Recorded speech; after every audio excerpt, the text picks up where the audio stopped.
Muy buenas noches con todos, estimados participantes. El Círculo Cultural Tradiciones de Huamanga les da la más cordial bienvenida a esta actividad denominada las bases filosóficas de la cosmovisión andina en el marco de las 70 jornadas ayacuchanas que organiza el Club Departamental Ayacucho año tras año. Vamos a dar la bienvenida como ponente, invitado especial, al doctor Zenón de Paz Toledo, doctor en filosofía, profesor principal de la Universidad Nacional Mayor de San Marcos, docente en posgrado en diversas universidades del país. También ha fungido como director de la Escuela de Filosofía y coordinador del Departamento de Filosofía en la Universidad Nacional Mayor de San Marcos, miembro de la Comisión de Acreditación de Facultades de Medicina, CAFME, miembro del Consejo Directivo de la SUNEDO, Superintendencia Nacional de Educación Superior Universitaria.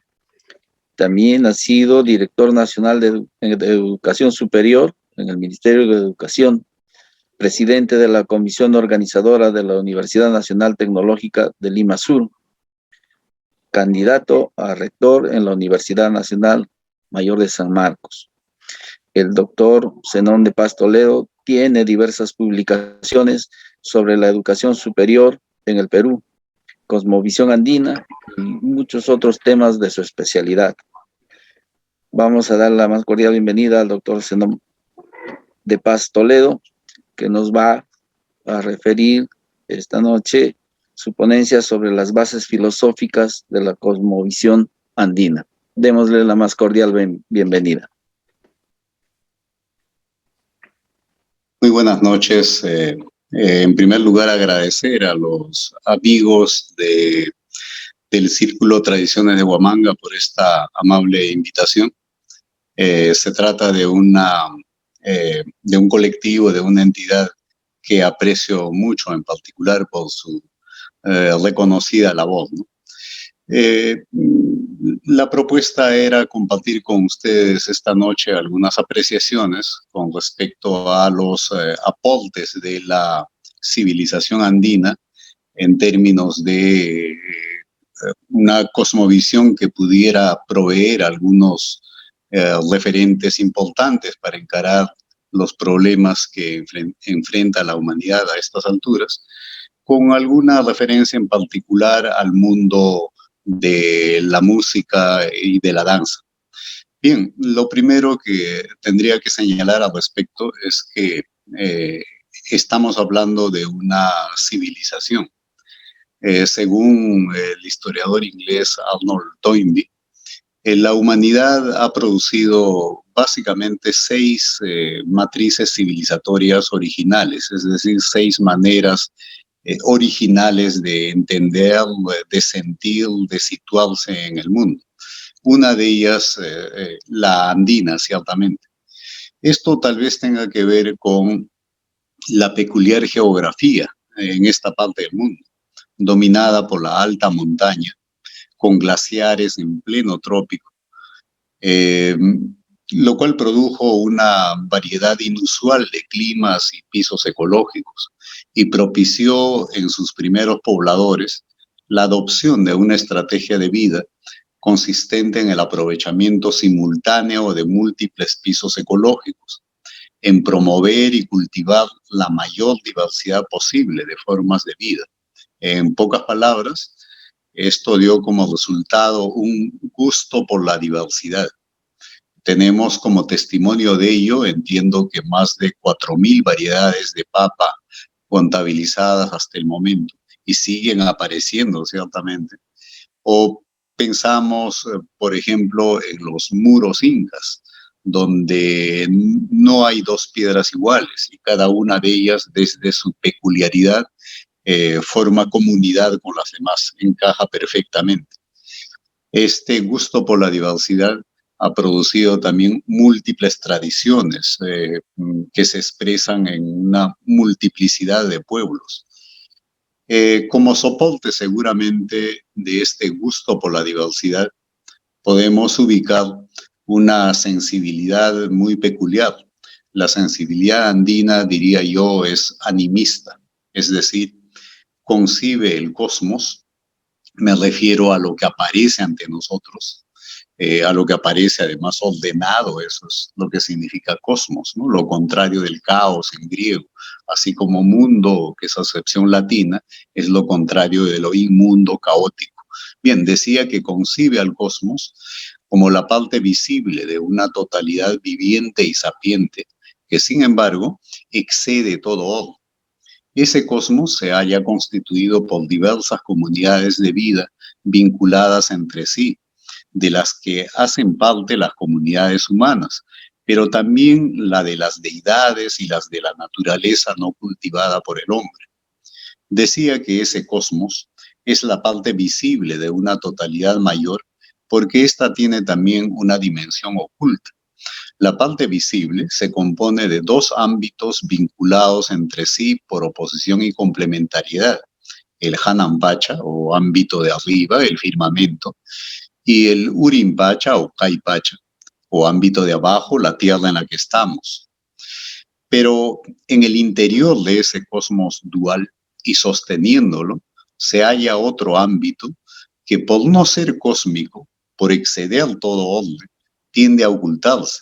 Es el Ukupacha, o ámbito interior, que tiene una naturaleza, es decir, un modo de ser potencial, germinal.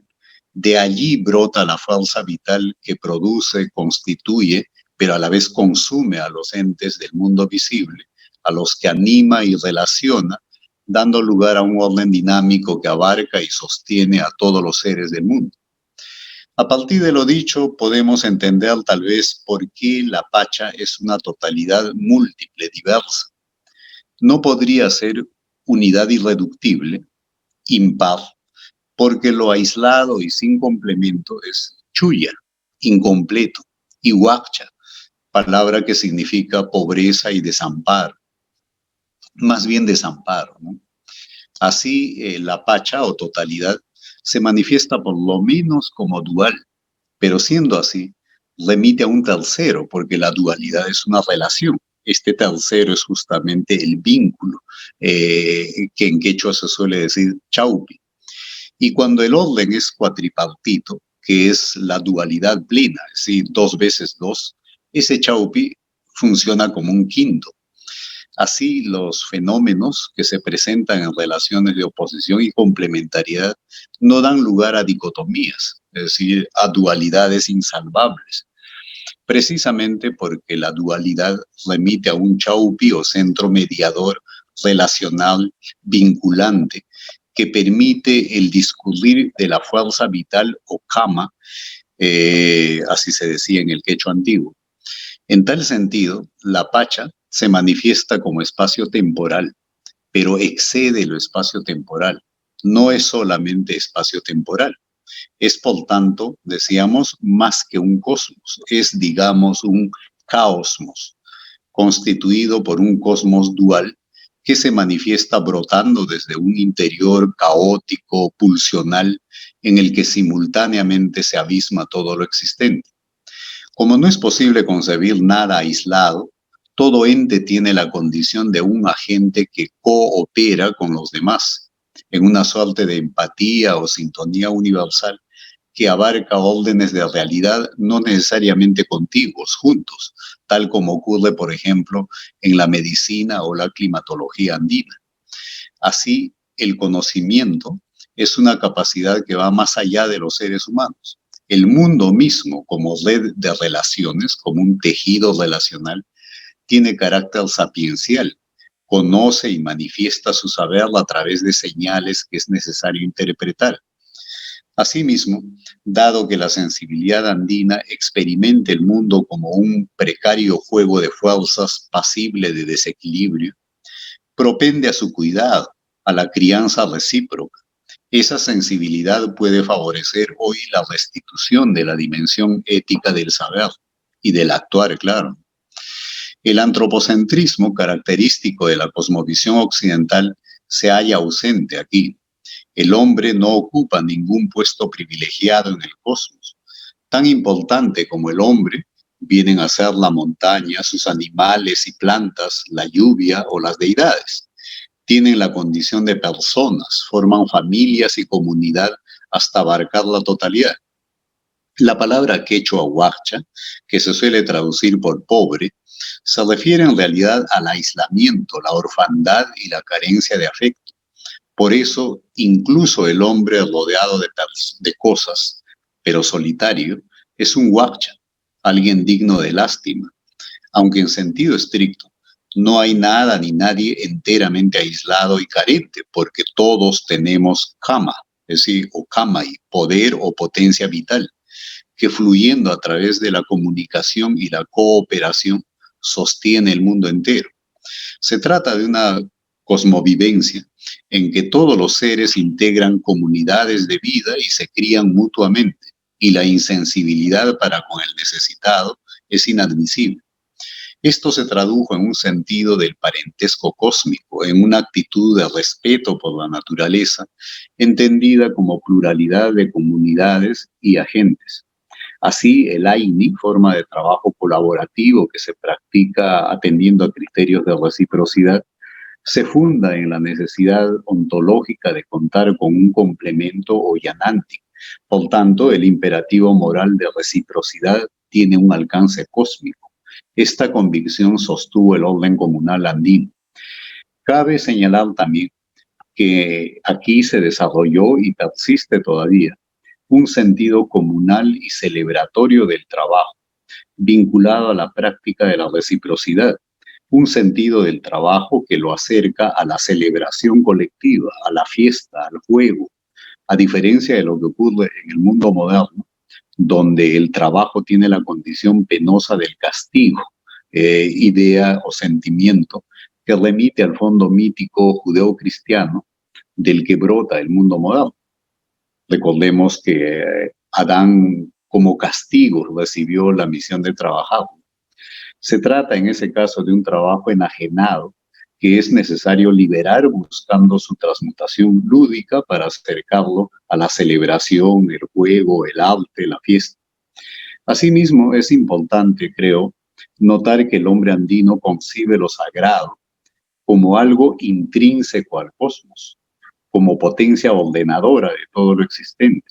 Por tanto, lo sagrado es plural, como el mundo.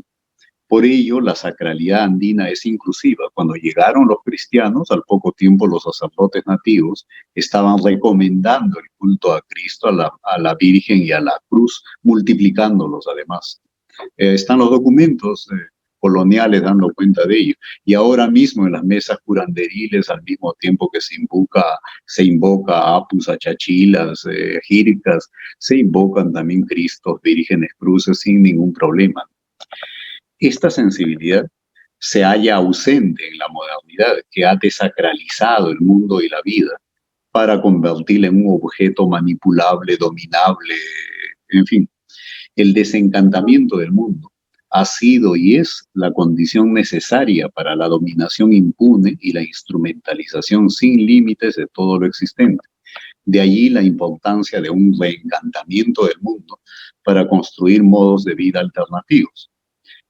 Tampoco se concibe la conversión en nada. El pasado se halla operando en el tiempo actual de diversos modos. Los antepasados no pierden gravitación en la comunidad.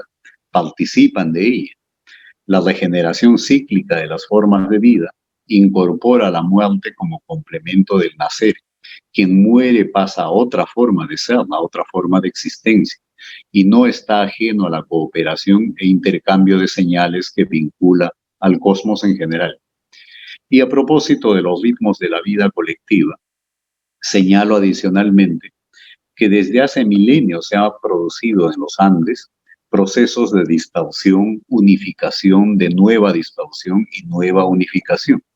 Así es como Chavín, por ejemplo, el primer horizonte cultural panandino, unificó una gran diversidad cultural producida desde el largo periodo formativo. Chavín es Chaupin, justamente, palabra que significa su centro, el centro relacional. Fue en efecto un gran centro articulador, una gran potencia cultural cuyos ecos llegan hasta nuestros días. Duró casi un milenio.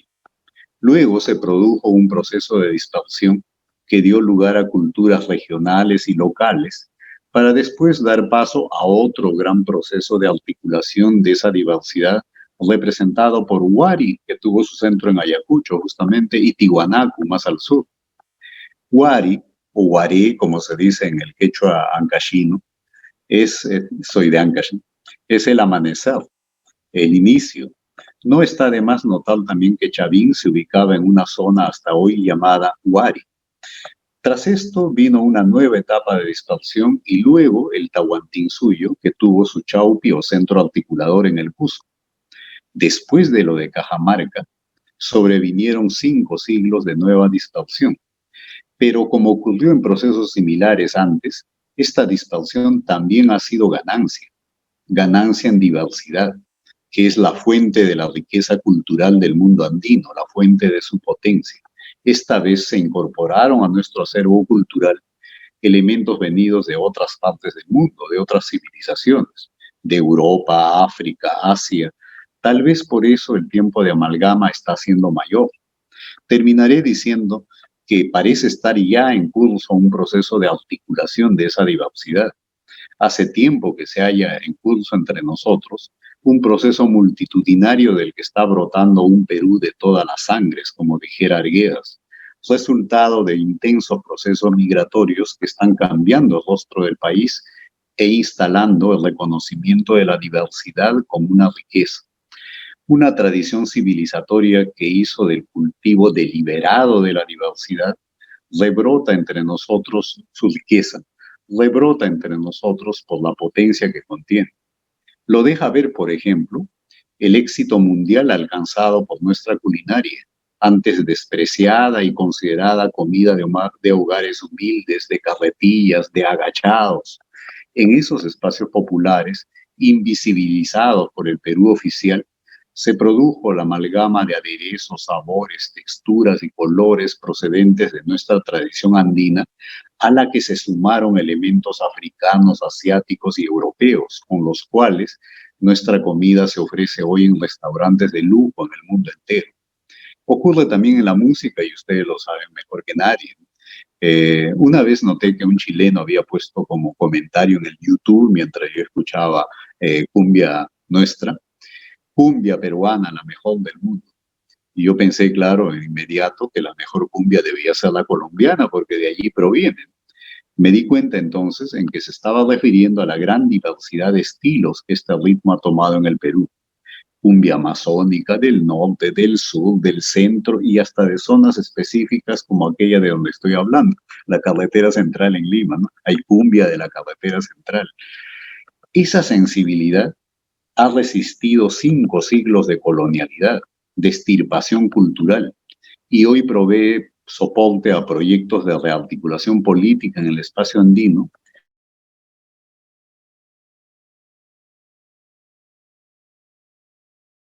cuyas proyecciones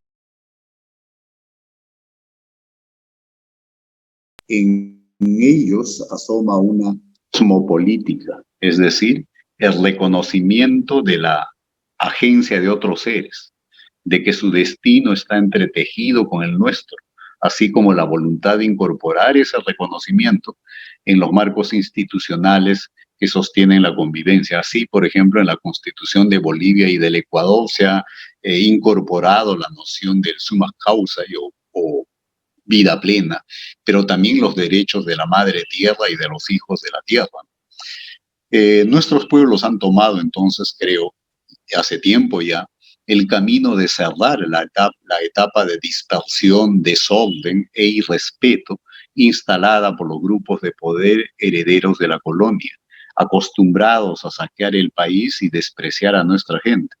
Para esto, la tradición de crianza gozosa de la diversidad, que es característica del mundo andino masónico, debe sobreponerse a todo sectarismo, que por lo general tiene una matriz judeocristiana, pues el único Dios, la línea correcta, etcétera, incluyendo variantes ideológicas de esta matriz, como son el liberalismo y aún el marxismo, digámoslo claramente, y debería traducirse en amplia convocatoria, en sumatoria de fuerzas, articulando pueblos, instituciones, saberes, para lo que tiene que ser creación heroica, propia. Ese es el buen camino, el Capac Ñan de múltiples vertientes, que es el camino de buen vivir para todos. Y ese camino es una ruta, pues, de celebración, claro. Va con música, va con danza, va con color. Y estos elementos que estoy expresando manifiestan una cosmovivencia, esa de la que hemos estado hablando. Me parece muy bien que este colectivo se denomine Tradiciones de Huamanga y además en plural, porque efectivamente toda tradición es plural, es múltiple, es viviente, es orgánica. Así es como se mantiene una tradición, como un organismo viviente, renovándose. Pongamos un ejemplo. Creo que es imposible entender la música del centro, me refiero a la del Mantaro, sin un saxo ahora.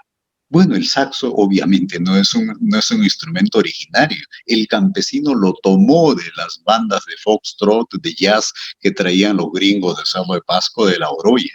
Podríamos decir, el instrumento originario entonces era el guajarapucu. Tampoco, como sabemos, en el mundo prehispánico no habían animales con ese tamaño de cuernos. Eso también fue asimilado. Así es como funciona lo viviente. En un rato cenaremos, hemos almorzado y lo que estamos haciendo para vivir es asimilar lo que antes era externo. Y por eso la tradición es múltiple. Bien, decíamos que en esta gran tradición civilizatoria hay un fondo animista y decíamos también que hay un sentimiento de lo sagrado intrínseco al mundo. De esto se deriva que el mundo es experimentado como un juego de fuerzas. Todo danza, juega. Pukyay se dice, ¿no? El juego, la danza en quechua. Es en el juego, en la danza, en la fiesta, lo que se produce es una comunión con la tierra, con el cosmos. Tradicionalmente se entendía que los instrumentos eran regalos de los dioses. Entiendo que hasta ahora los violinistas tradicionales, los danzantes de tijeras, llevan estos instrumentos a una pacha, a una caída de agua o lugares semejantes, precisamente para esta comunión con la tierra. Y la danza, además, involucra, claro, música, colores, es por tanto no solo visual, auditivo, es multisensorial. Desencadena una suerte de contrapunto de todos y con todos, de todos los seres, un diálogo, una interacción cósmica, ritual, diría yo. Se trata de reproducir o sintonizar con el ritmo del mundo. Por eso los sonidos tienen temperamentos, reproducen o dan curso a los temperamentos de la naturaleza, porque la naturaleza tiene temperamento. Lo mismo con los colores, todo tiene su lugar. Y claro, como ocurre con todo lo ritual, hay momentos claves. El matrimonio, la muerte, el nacimiento, la cosecha, la siembra. Los ritos que involucran todas estas dimensiones toman lugar en estos momentos clave. expresan, por tanto, visualmente gestos, movimientos, vestuario, colores, espejillos, sonajas, en fin. Y por lo general, entiendo, había una preferencia por colores relucientes, sabores, olores, sonidos, y alguien ha dicho, creo yo con razón, que cuando esto es así, viene a ser como una expresión de las energías internas, estas que están brotando desde, digamos, el alma del mundo, que es el Ucupacha. Más aún si cuando hay música hay alcohol, entonces se produce un estado psicosomático, digamos, cercano a lo ritual, cercano al ritmo en el que es posible la comunión, la circulación de la energía del cosmos.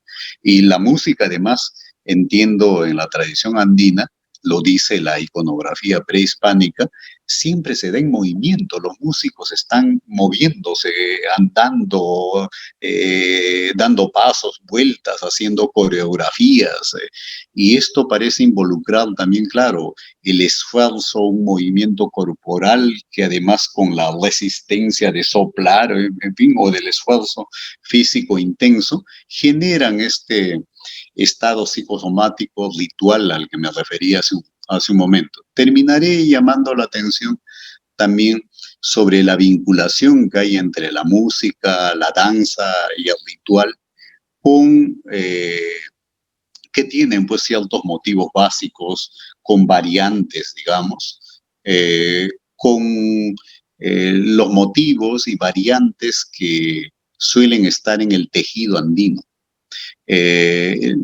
Digo esto porque es frecuente eh, eh, en el relato, en los relatos andinos, comparar al mundo con un tejido. Y creo que es una buena comparación, porque cada ser es como una puntada, no existe por sí mismo, porque si el tejido se descoce ya no está. Pero los tejidos tienen pues motivos básicos, con variantes, decía, zigzags, rombos que funcionan como ojos, y entonces pareciera que esto guarda analogía con los motivos y los ritmos de la danza y de la música. Por ejemplo, estos rombos, a los que se suele llamar ñahui u ojo en algunas partes, parece que son concebidos como un punto de acceso al pasado o al Ucupacha, esta zona que genera el orden, pero también lo perturba de alguna manera. Y por último, a propósito de esto, eh, eh, es habitual también un personaje al que alguna gente llama tricker, ¿no? Podría ser el Ucucu en la fiesta del Coyutliti, podría ser el Chuto en las Tunantadas, un personaje que como que se sitúa en una posición ambigua, perturba el orden, pero al mismo tiempo está cuidando el orden. También por ahí, al igual que en el motivo de los rombos y de los movimientos romboidales, en fin, pareciera haber, por ejemplo, un acceso a la simbología del Ucupacha. Y claro, la danza y en el caso de la música, el contrapunto, evidentemente se vinculan con una manera de experimentar el mundo en el que en su más mínima manifestación el mundo es por lo menos dual, ¿no? Bien, eh, creo, por tanto, que en esto que ustedes fomentan y lo han hecho tan bien a lo largo de todo este tiempo, el cuidado de nuestras tradiciones musicales, dancísticas, rituales en general, hay un elemento central en esta tradición que por algunas razones que he procurado compartir aquí, eh, es una tradición potente, puede y debe ser el elemento articulador que haga posible reconstruirnos como personas y como pueblo. Y tal vez desde ahí aportar además a la reconstrucción de un mundo en crisis como es aquel en el que estamos ahora, ¿no? Muchas gracias. Muchas gracias, doctor Zenón, muchísimas gracias. Candy, ¿me pones, por favor? Muy bien, muchísimas gracias, doctor. Agradecemos muchísimo su ponencia tan ilustrativa. Y voy a invitar en este momento para los comentarios sobre la ponencia, los comentarios del doctor Óscar Augusto García Zárate, doctor en filosofía de la Universidad Nacional Mayor de San Marcos, docente extraordinario, experto de la misma universidad, docente investigador del Instituto de Investigaciones Humanísticas de la Facultad de Letras y Ciencias Humanas de San Marcos. El doctor Óscar García Zárate es también miembro de la Sociedad Peruana de Filosofía y actual presidente del Centro de Estudios de Filosofía Analítica. Tiene numerosas publicaciones de libros de su especialidad: Introducción a la Lógica, Introducción a la Filosofía, Teoría del Conocimiento, Ciencia, Verdad y Filosofía. También ha sido director de la Escuela Profesional de Filosofía, director de la Escuela Profesional de Arte, jefe del Departamento Académico de Filosofía y coordinador de los programas de maestría y doctorado en Filosofía. También ha sido vicepresidente de investigación de la Universidad Nacional Intercultural de la Selva Central, Juan Santos, Atahualpa. Actualmente es profesor de Introducción a la Filosofía, Introducción a la Ciencia y de Filosofía y Ética en la Escuela de Estudios Generales de la Universidad Nacional Mayor de San Marcos. Demos la más cordial bienvenida al doctor Óscar García Zárate, que nos alcanzará los comentarios acerca de la ponencia. Muchas gracias. Bienvenido, doctor Óscar García Zárate. Gracias.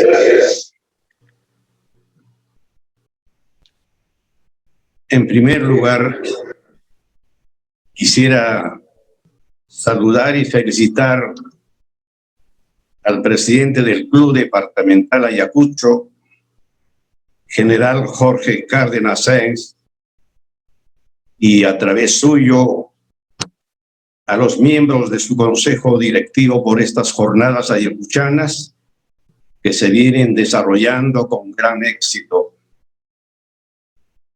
Asimismo, al presidente del Círculo Cultural Tradiciones de Huamanga, profesor Antonio López Martínez, y a su consejo directivo por su cordial invitación para participar en esta actividad cultural. Me siento realmente complacido de compartir esta mesa con mi querido amigo y colega, el doctor Zenón de Paz Toledo, a mi juicio, uno de los profesores más representativos de la comunidad filosófica sanmarquina. Antes de formular, más que hacer un comentario, formular algunas preguntas, si se me permite una digresión. La cosmovisión es una concepción o imagen general del mundo y de la vida. En este sentido, todos los hombres, pueblos y culturas tienen una cosmovisión. Es más, todo hombre tiene y necesita de una cosmovisión, es decir, de una imagen general del mundo que les sirva de horizonte vital, de marco orientador, que da sentido a sus actos y permite encontrar una coherencia de su vida.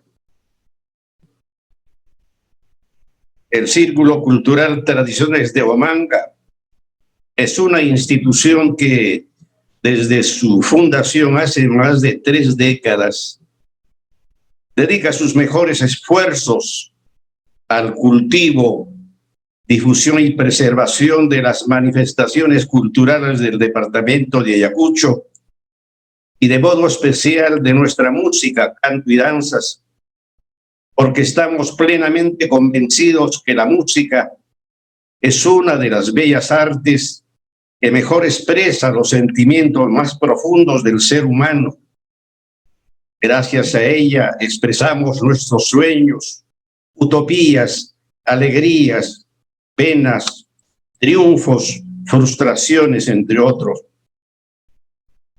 Igualmente, gracias a su difusión y preservación, estamos contribuyendo a la conformación de nuestra identidad, enraizada en lo nuestro, pero abierta a lo universal.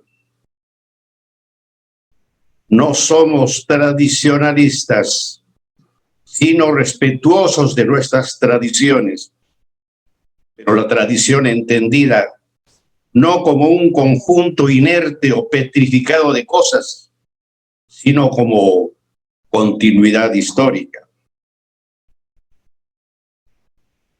Luego de su didáctica, sugestiva y rigurosa exposición sobre las bases filosóficas de la cosmovisión andina, quisiera plantearle algunas preguntas, aunque ya lo ha mencionado de modo tangencial mi colega y amigo Zenón de Paz en relación con la música.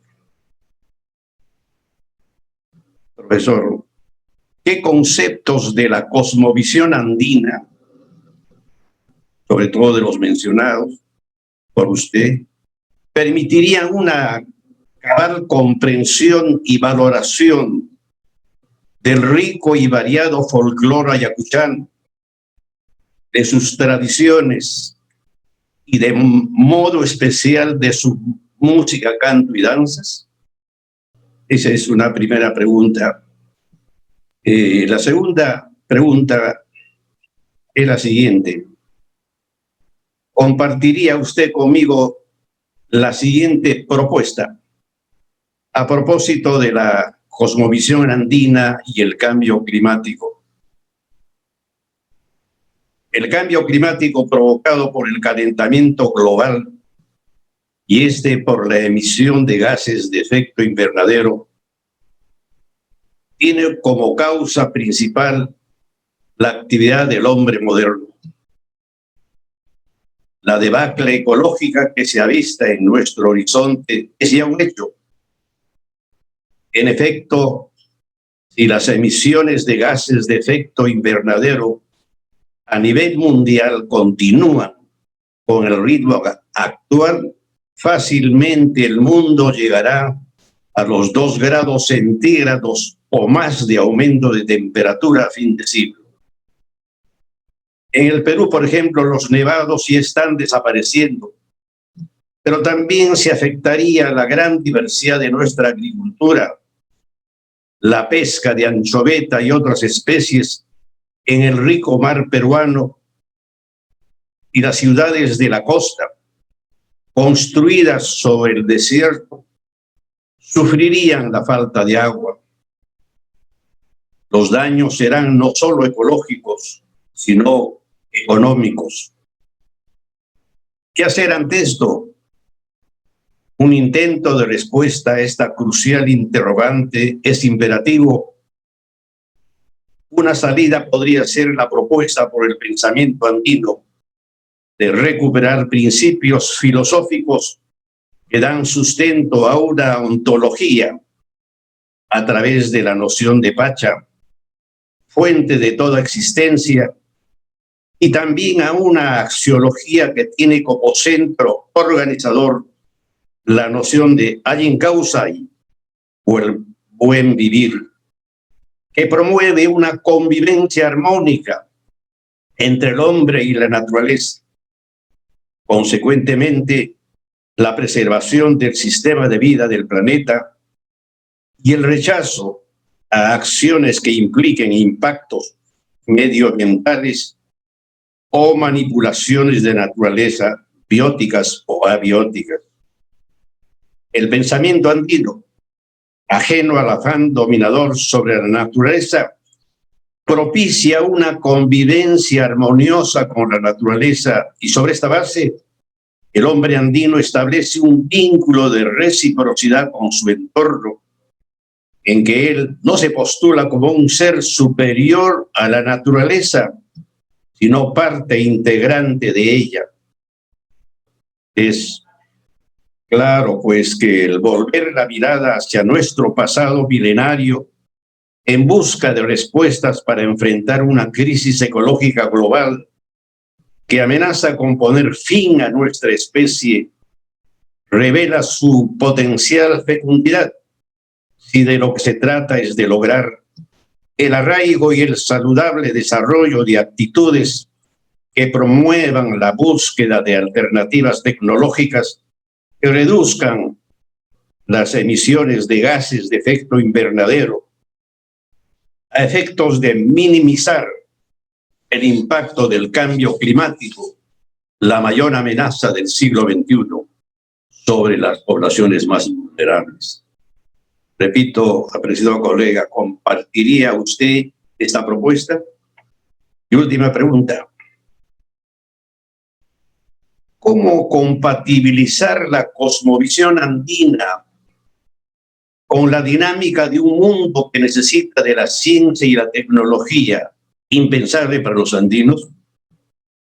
Esas son las preguntas. Muchas gracias.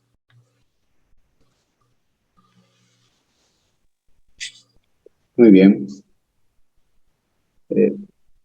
No sé si hay alguna otra pregunta o me refiero primero a las planteadas por nuestro amigo Oscar García Zárate.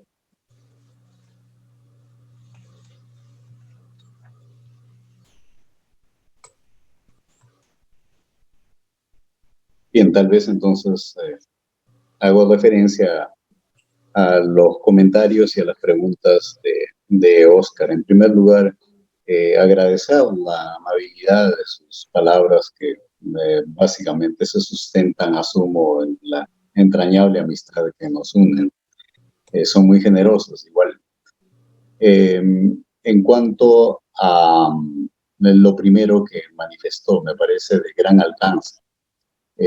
Todos los seres humanos, todos, participan de alguna cosmovisión, es decir, de alguna comprensión global del mundo y de la vida. Digo que es una afirmación de gran alcance, porque significa que los hombres modernos también participan de una cosmovisión, la cosmovisión moderna. ¿Y por qué creo que vale la pena subrayar aquello? Porque el hombre moderno asume que la cosmovisión es de los otros pueblos, lo suyo es una visión científica de las cosas. Y esto no es así. El profesor García Zárate es un epistemólogo muy competente y sabe muy bien que la ciencia o los científicos no pretenden dar respuestas a todos los problemas, sino a un ámbito muy acotado de problemas, que los problemas tal vez de fondo en la existencia humana van más allá del ámbito científico y sin embargo requieren respuestas y estas provienen de más allá de la ciencia en todos los pueblos, en todas las épocas, en todas las culturas. Es el caso también del mundo moderno, por ejemplo. De hecho, una de las grandes creencias del hombre moderno, además de creer pues que hay una dicotomía entre sujeto, él es sujeto y todo lo demás es un objeto a su disposición, además de creer en ese tipo de cosas, cree también en el progreso, por ejemplo. ¿Qué es el progreso? No es simplemente cambio, es cambio para mejor. O sea, en el cambio la gente ha creído siempre, lo podemos constatar, pero podemos constatar que el cambio es necesariamente para mejor, eso es muy discutible.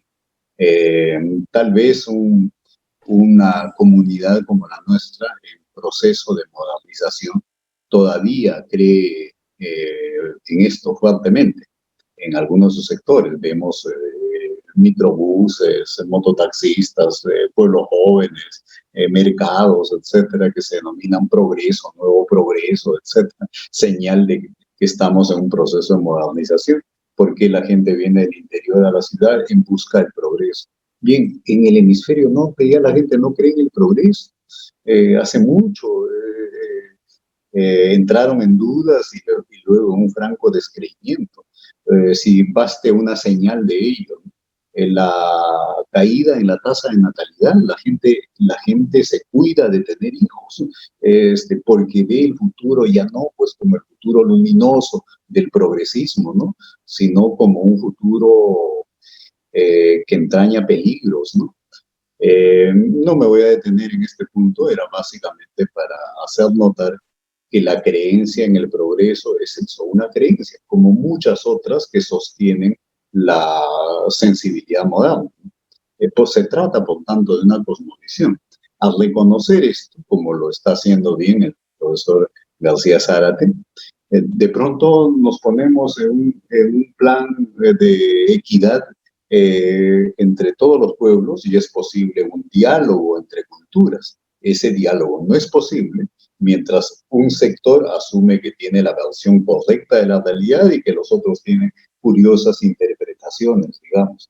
Pero más allá de eso, la cosmovisión andina, por su carácter holístico seguramente, por poner en el centro la relación y por el cariño por la vida y la diversidad que caracteriza la vida, tiene puntos de contacto notablemente cercanos a la ciencia contemporánea, porque valdría hablar de la ciencia actual, contemporánea. Mucha gente, creo, la mayoría de la gente, se maneja con un esquema de la ciencia que corresponde a la ciencia clásica, mecanicista, galileana, newtoniana, en fin, y a veces hasta aristotélica.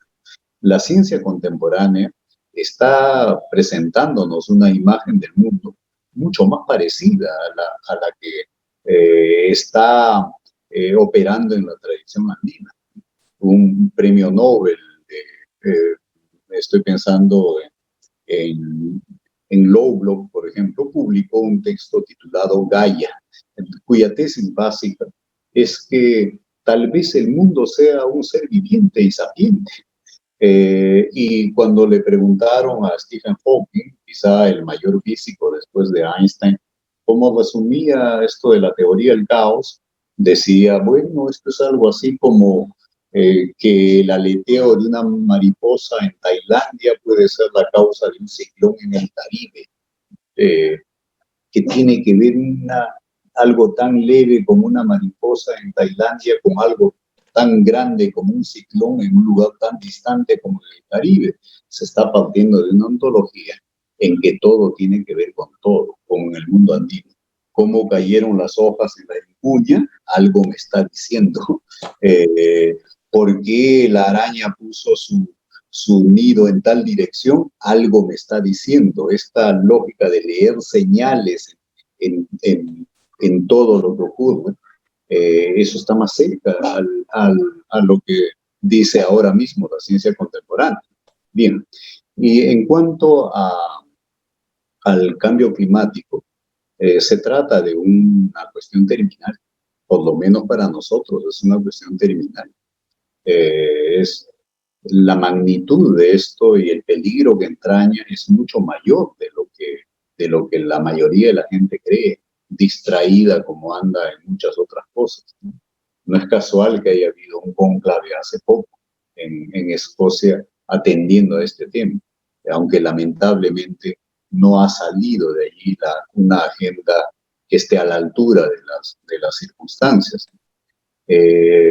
Pero otros elementos, la misma pandemia, por ejemplo, es de origen zoonótico, ciertamente, de origen animal, pero en el fondo es de origen antropogénico, es el hombre el quien ha producido esto.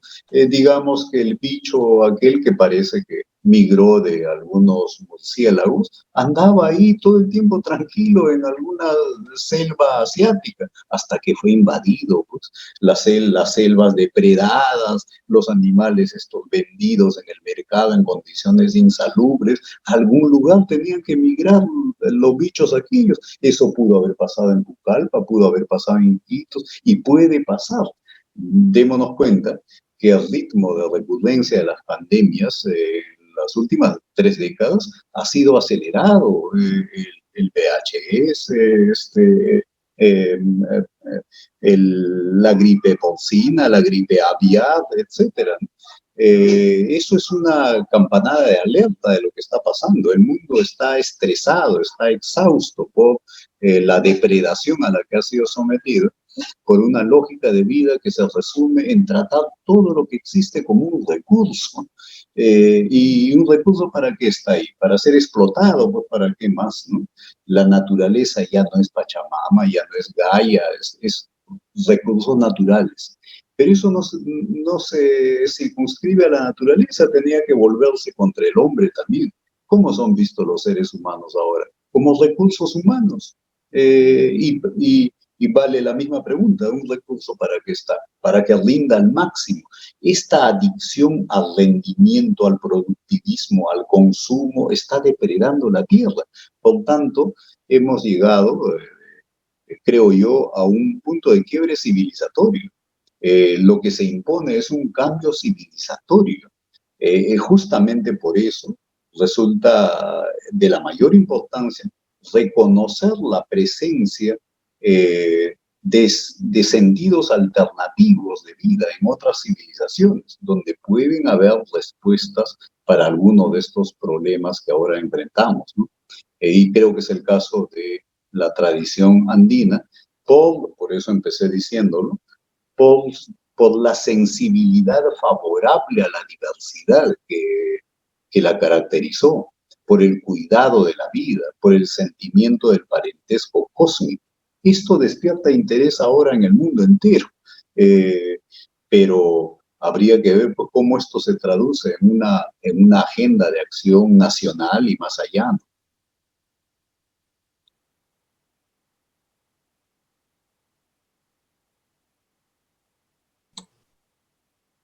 Gracias, profesor. A ustedes. Yo también tenía una pregunta. No. Era, si se puede. Sí, claro, cómo no. Profesor, era sobre el Chapac Ñan y este camino que va con música y con tradición, ¿no? ¿Usted nos puede hacer algunos comentarios que nos puedan a nosotros ayudar a de repente animarnos a producir y recrear en términos de música y de danzas, por ejemplo, algo que esté en los manuscritos o que sea de su conocimiento? ¿Cómo es si nos pudiera profundizar esta idea del camino de vida acompañado de la danza y de la música, ¿no? Y también cómo se conjuga este camino de vida acompañado con esta visión amable frente al entorno, con las nuevas creaciones musicales y de danza, ¿no? Por ejemplo, bueno, siempre se habla del reggaetón, ¿no? Siempre se habla o de las variaciones que hay en los bailes, ¿no? Entonces, si nos pudiera profundizar un poquito estas ideas del camino del Chapac Ñan y cómo nosotros podemos contribuir desde tradiciones en generar un ánimo positivo frente al entorno, al amor por la naturaleza, por la tierra. Quería hacerle solamente un pequeño comentario adicional. Hace unos años, en las fiestas de carnaval, nosotros promovimos la siembra de árboles, porque había la tradición, hay todavía la tradición en carnaval de tumbar el árbol. Pero nosotros queríamos que se haga al revés. De repente, si nos habla un poquito más sobre esto. Sí, cómo no. En primer lugar, aprovecho un pie que me da tu pregunta para añadir algo a lo que había dicho nuestro amigo Óscar García Zárate, que preguntó también cómo podían ser compatibles aquella cosmovisión de la que hemos estado hablando y que decimos está presente, se mantiene viva y en mayor magnitud de lo que se puede sospechar entre nosotros, y la tecnología. Bueno, a ver, eh, tendemos a pensar en la tecnología en términos de cosas. Entonces decimos que cuando pienso en tecnología, pienso en la computadora, en el celular, que también es una computadora, en el vehículo que está pasando, en este tipo de cosas. Pienso en cosas. Pero la tecnología, más que una cosa, es una lógica, es tecnología. Es decir, es una manera de operar. Técnica ha habido desde que el hombre existe. Franklin, el prócer norteamericano, que también era un buen filósofo, decía del hombre que era un tool-making animal, es un animal que hace instrumentos, y así es, ¿no? Desde la elemental piedra con la que raspaba o usaba como instrumento arrojadizo, el hombre siempre utilizó instrumentos para potenciar sus limitadas capacidades en todo orden de cosas, ¿no? El hombre es, como decía Marco Aurelio de Negri insistentemente, un animal proteico, tiene prótesis, ¿no? Esto es una prótesis, por ejemplo, ¿no? En fin, para no tener frío o calor. Eso es la técnica, pero la tecnología es otra cosa. La tecnología, yo diría, se resume en aquello que dije hace un momento. Es una mirada, ante todo, es una sensibilidad.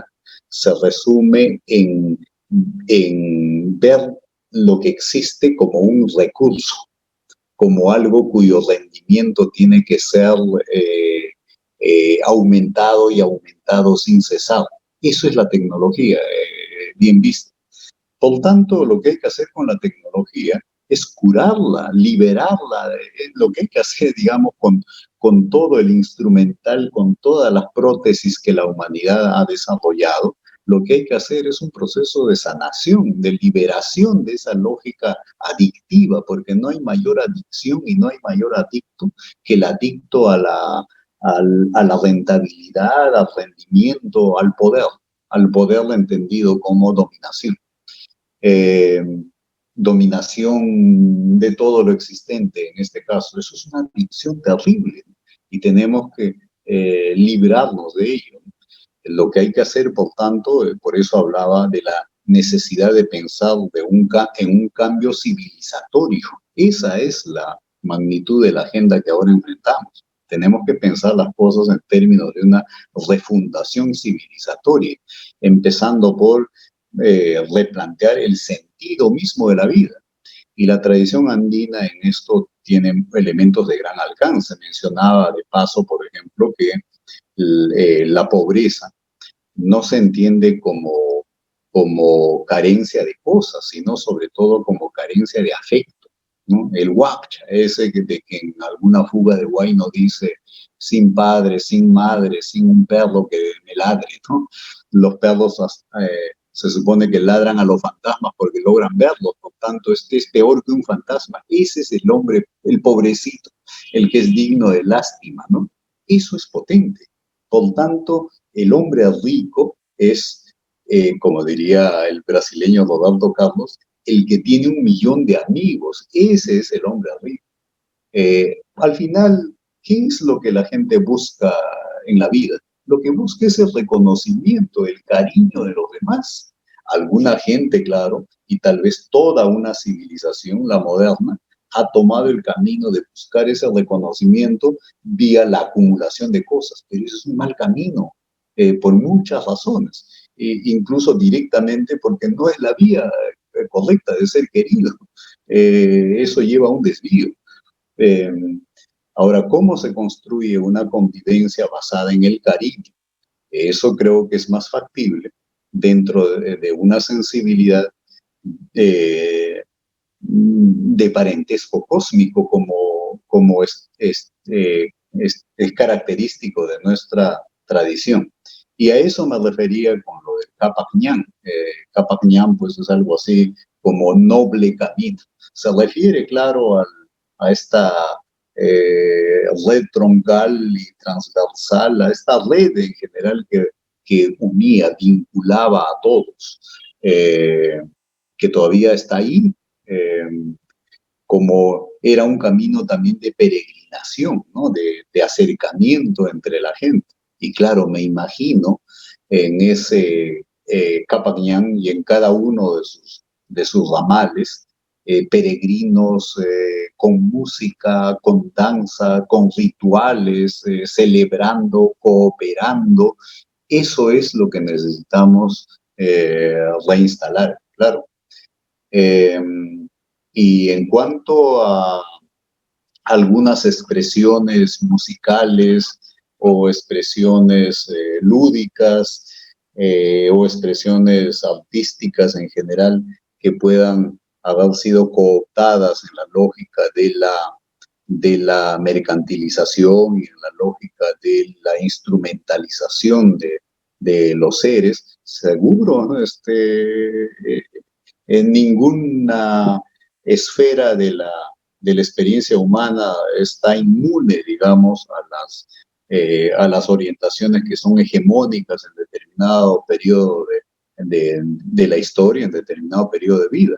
Pero también hay lógicas alternativas. Claro, de lo que se trata es de fomentar esas lógicas alternativas. Y por eso decía también que Tradiciones de Huamanga tiene un lugar destacado en esa tarea, ¿no?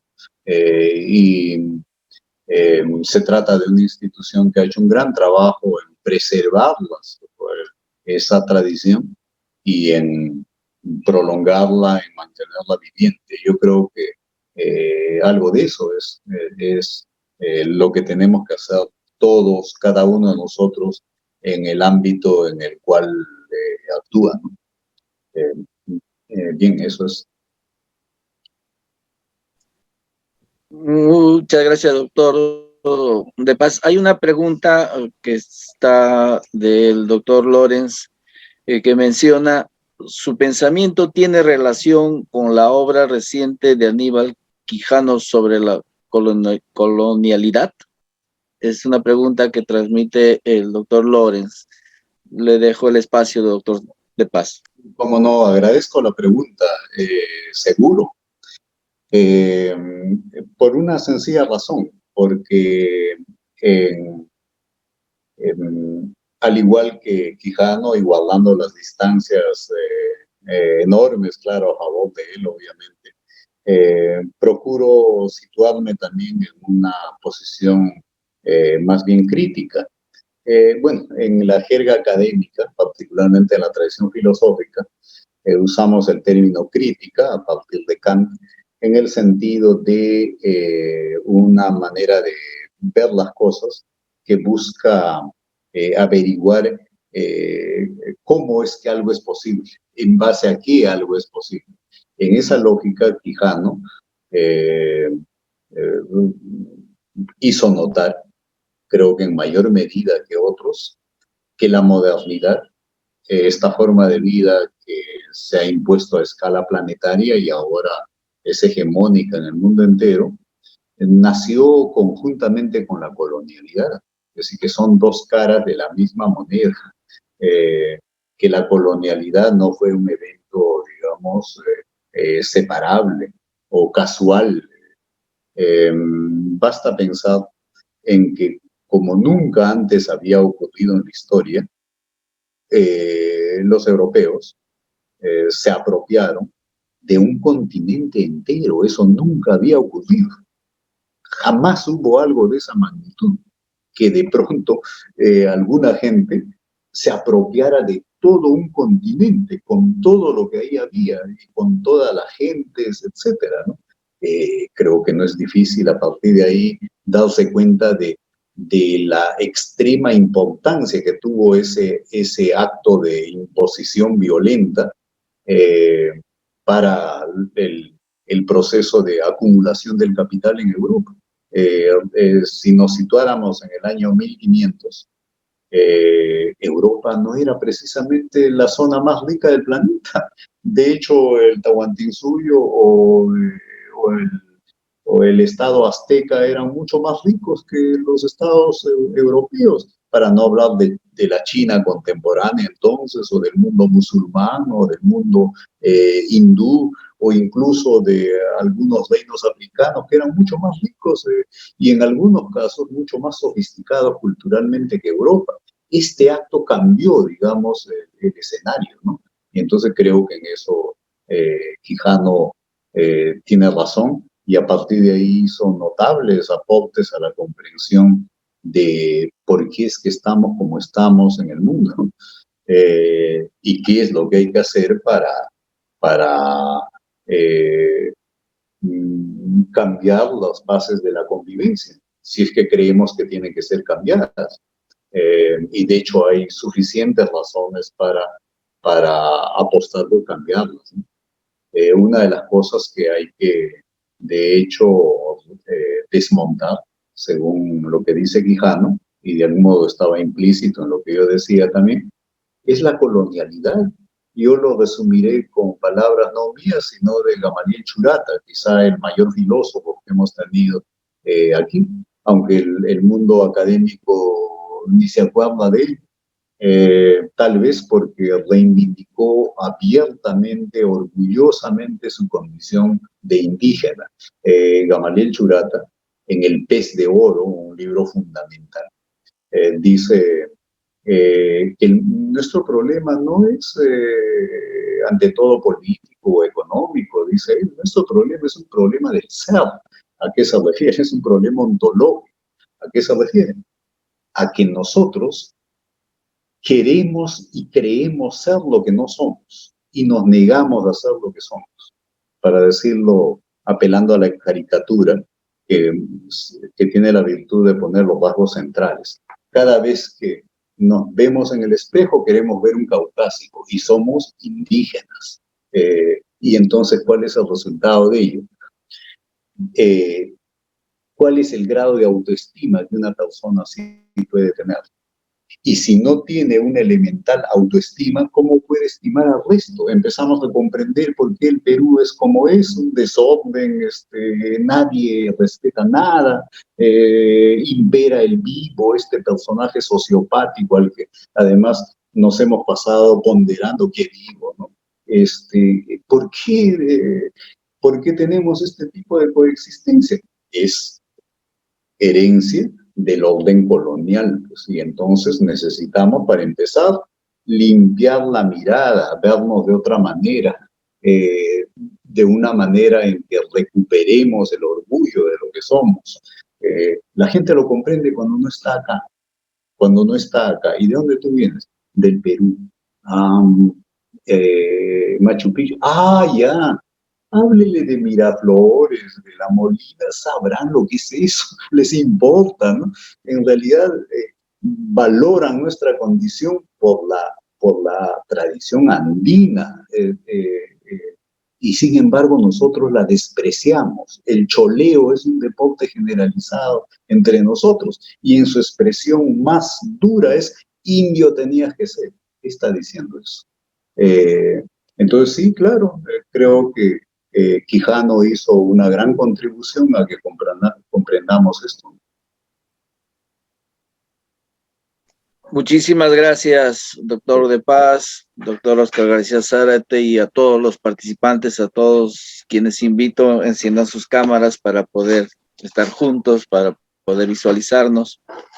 Muy agradecido a la participación del doctor Carlitos Guamán, a quien saludamos de Tradición de Huamanga con mucho cariño y mucho aprecio, a Julito Humala, con quien Tradiciones ha compartido en muchos momentos, a nuestra expresidenta también, Carmelita Gabonel, el doctor Lorenz, nuestra queridísima Yaqui Silva. Ha sido una magnífica ponencia, y a nombre del Círculo Cultural Tradiciones de Huamanga, y también a nombre del Club Departamental Ayacucho, que es la entidad, la institución que organiza las jornadas ayacuchanas hace ya 70 años, brindándonos un espacio para poder llevar al público, a nuestros conciudadanos, ponencias como la suya. Muy agradecido y dejo la palabra a quien desee participar para saludar en esta noche la actividad tan excelente que se ha llevado adelante. Muchas gracias. Si me permiten la palabra, por favor. Sí, Julito, adelante. Buenas noches. Primero, saludar la brillante exposición del doctor Zenón de Paz y la participación del doctor Oscar García. En verdad, clarificadora para nosotros. Pero si es posible hacer un par de preguntas todavía, o ya no hay tiempo, quizás está muy ajustado, pues queda en el saludo. Y las felicitaciones a Tradiciones de Huamanga, claro que sí, por la vieja amistad que tengo y cercanía con ustedes, ¿no? Sí, sí, el doctor de Paz, sí. Un par de preguntas cortas, si es posible, me dicen ustedes. Por mi parte, adelante. Con todo gusto. Solamente lo siguiente, ¿es posible entonces decir que en una economía de carácter colectiva, como era la economía del Tahuantinsuyo, la música y las danzas tienen este carácter? Decimos, por ejemplo, que por las crónicas sabemos que en la época de la siembra y de la cosecha siempre están acompañadas de música. Era un pueblo muy musical y esto hemos heredado nosotros, no solo los ayacuchanos, el Perú siempre es festivo, siempre estamos cantando y bailando, ¿no? Entonces, esta condición festiva primero y el carácter colectivo también de las danzas, ¿verdad? Las danzas y la música. Parece ser que solamente había una forma musical que era de pareja. Eso dicen hasta ahora. Nos falta trabajo en una musicología, lamentablemente. No existe esa disciplina en el Perú, un país con tanta riqueza. Entonces, primera pregunta, se responde a las relaciones económicas esta forma en las danzas, en la música. Y otra es posible entonces deducir de la exposición del doctor de Paz que la cosmovisión, la visión o la filosofía, para usar en la categoría esta occidental, la filosofía de los antiguos pobladores del Tahuantinsuyo, nos podría servir perfectamente para construir un mundo mejor, de respeto a la naturaleza, este concepto ambiental que viene de Europa ahora, pero que antes funcionaba cotidianamente en el Tahuantinsuyo. Esta visión del mundo podría ayudarnos entonces a construir un mundo de equidad, de concordia, de armonía y de justicia social, claro que sí, de paz. ¿Es posible colegir, deducir esto? Gracias, muy amables. No, muchas gracias, más bien. A ver si tengo el micrófono. Sí, gracias. Sí, muchas gracias. Y manifestarle también mi gratitud más allá de la pregunta formulada. Las gracias también por la música que tanto apreciamos. Sí, claro, esta vinculación entre música y trabajo. Marx, que es un gran crítico en el sentido hace un momento señalado del mundo moderno y del capitalismo, tiene un trabajo de juventud del año 1844 que titula Manuscritos de Economía y Filosofía. Allí hay un pasaje que valdría la pena consultar si a alguien le interesa a esto. Se titula El trabajo enajenado. El texto está en la red, naturalmente. Ahora tenemos la ventaja de que no podemos bajar cualquier libro. El trabajo enajenado en los manuscritos de economía y filosofía, Marx. ¿Qué dice? Lo que dice es algo así como, pero no nos han dicho todo el tiempo que el trabajo hace al ser humano, con razón además, que en el trabajo el hombre manifiesta su condición de creador, con razón obviamente. Y entonces, ¿por qué la gente tiende a huir del trabajo? Huye del trabajo como de la peste, dice. Y buscando una explicación a ello, llega a la siguiente conclusión. Bueno, eso tiene que ver, en primer lugar, con que en condiciones de trabajo asalariado, el producto del trabajo no le pertenece al trabajador. Empecemos por ahí. Todo lo que produzca no le pertenece a él. Se convierte en capital y se le enfrenta. Por tanto, cuanto más produce el trabajador, más está alimentando aquello que se le enfrenta y lo oprime, el capital. Eh, en segundo lugar, si pensamos ya en la actividad misma, en el trabajo, no es pues como este polo que puedo decir, te lo dejo por 8 horas y regreso a recogerlo. No, estamos hablando de la actividad vital misma, es decir, durante la jornada de trabajo, yo no me pertenezco a mí mismo, no soy libre. Por más que me pongan música ambiental, muebles ergonómicos, cafecitos, igual, han visto cómo es el clima en las oficinas. El lunes es el peor día, el día estadísticamente hablando de mayores ausencias y tardanzas. Y desde el lunes hasta el viernes, en los ratos libres, el refrigerio, por ejemplo, la gente no habla de otra cosa que del fin de semana. ¿Y esto por qué es así? Además, dice, el hombre se ha enajenado con respecto a la naturaleza. Bueno, remito a la lectura del texto de Marx, ahí está. Muy bien. Pero de esto, ¿qué se sigue? Que hay que liberar al trabajo, pues. ¿Y cómo se entiende la liberación del trabajo? Hay dos maneras de entenderlo. Una, en clave judeo-cristiana. Adán y Eva no trabajaban. El trabajo es un castigo que se les impuso. Por tanto, la liberación del trabajo es dejar de trabajar, que las máquinas trabajen por nosotros.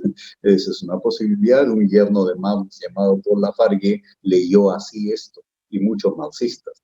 Escribió un librillo titulado El derecho al ocio. Paul Lafargue, un cubano que se casó con una hija de Marx, con Jenny. Bueno, pero hay otra manera de entender la liberación del trabajo. No en el sentido de dejar de trabajar, que es como bastante cristiano. Además, cuando dejemos de trabajar, tal vez sea peor, nos gane el aburrimiento, qué sé yo. Y entonces hay otra manera de entender la liberación del trabajo. Arguedas lo ha notado en uno de los diarios que intercalen el sordo de arriba y el sordo de abajo. Ahí dice lo siguiente. Yo, parece que regresaba de Cuba, ¿no? Dice, esto que están buscando los cubanos, el trabajo liberado, yo lo he visto en las comunidades andinas. ¿A qué se está refiriendo? En que ahí la gente no quiere huir del trabajo. Y ocurre en las ciudades. El migrante va a techar su casa, convoca parientes, paisanos, allegados, y vienen de buena gana. ¿Por qué? Porque van a bromear, se van a encontrar, hay música ya ahí a todo volumen, hay gente preparando comida, más allá hay cerveza, etc. Entonces eso es más cercano al juego, a la fiesta o a la celebración. Notemos una cosa. Tal vez la gente quiere huir del trabajo porque cansa. El juego no cansa. Pregúntenle a un jugador a los 85 minutos si no está cansado. ¿Y por qué no quiere dejar de jugar? El que baila como un trompo no está cansado. ¿Y por qué no quiere que la fiesta termine? O el artista a las 4 de la mañana ahí dándole con el cincel a la piedra para sacar la figura, un escultor. La mujer le dice, anda, descansa. ¿Y por qué no se quiere ir a descansar? ¿Y por qué el trabajo no puede ser así? Bien, lo que Arguedas ha notado bien, un tipo muy perspicaz, ¿no? Eso ha sido así, eso es así en la tradición andina. Y claro, eso tiene que ver con el carácter comunal, celebratorio del trabajo. Aquí estamos frente a una noción que es central, la noción de comunidad. La convivencia en el mundo moderno toma la forma de sociedad. ¿Qué es una sociedad? Son individuos que se asocian para buscar sus fines particulares, es decir, el centro es el individuo. En la comunidad eso no es así. La comunidad es originaria. La persona es lo que es en virtud de su pertenencia a una comunidad.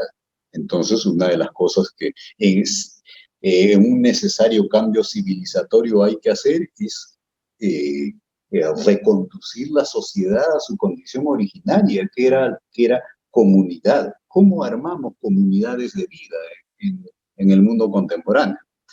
Y con respecto ya a qué grado de vigencia puede tener la cosmovisión andina o andino-masónica, he ido mencionando algunos elementos que procuraban dar señales en ese sentido, en el sentido de que contiene elementos, este último que acabo de decir, por ejemplo, que enganchan con la agenda, digamos, de discusión de punta, esto que acabamos de señalar.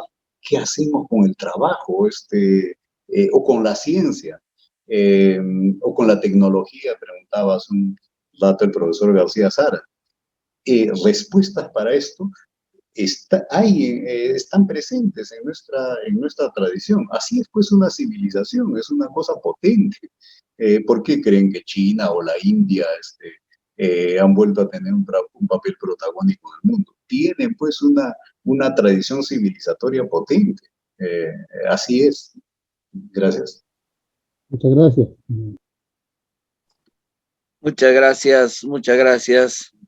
Vamos a culminar la noche tan excelente con la ponencia. Muy agradecidos a nombre del Círculo Cultural Tradición de Huamanga, doctor Zenón de Paz, doctor Oscar García y a todos los presentes. Un agradecimiento profundo. Muchísimas gracias. Y dejo las palabras de nuestro vicepresidente Alberto Izaguirre para la despedida final. Gracias, Toño. Gracias al doctor Zenón de Paz, al doctor Oscar García Sarte, nuestros invitados selectos, muy allegados al trabajo que todos desarrollamos en Tradiciones Huamanga. Me quedo con una frase hermosa que dijo el doctor Zenón de Paz: el sonido da curso al temperamento de la naturaleza. Lo vamos a asumir como una de nuestras máximas para el trabajo musical en nuestra institución. Le agradecemos a todos ustedes y darle una buena noche a todos. Gracias por la oportunidad. Gracias. Muchísimas gracias. Felicidades, felicidades. Gracias, Carlos. Aplausos. Muy buena, Zenón. Hasta luego, que estén bien. Un gusto. Gracias. Excelente ponencia, doctor. Gracias. Excelente. Felicidades. Gracias, profesor. Buenas noches. Muy linda Muchas gracias. exposición. Buenas noches.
Kunang punjaw kamuniku kaya kancik tali canan cikpa kampa sutikipi liapa yakoy kita panampa liapa kau saninci aling winya nampa baga canci asnu canci koce canci aling kau sanampa liapa makta kuna liapa pasnya kuna opia nampa Dios Yaya Dios Churi Dios Espíritu Santo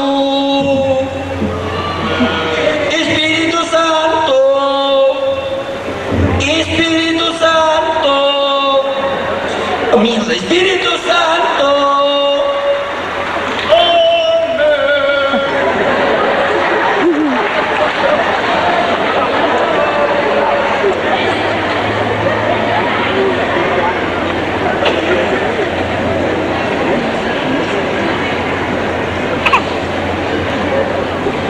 Taitara en el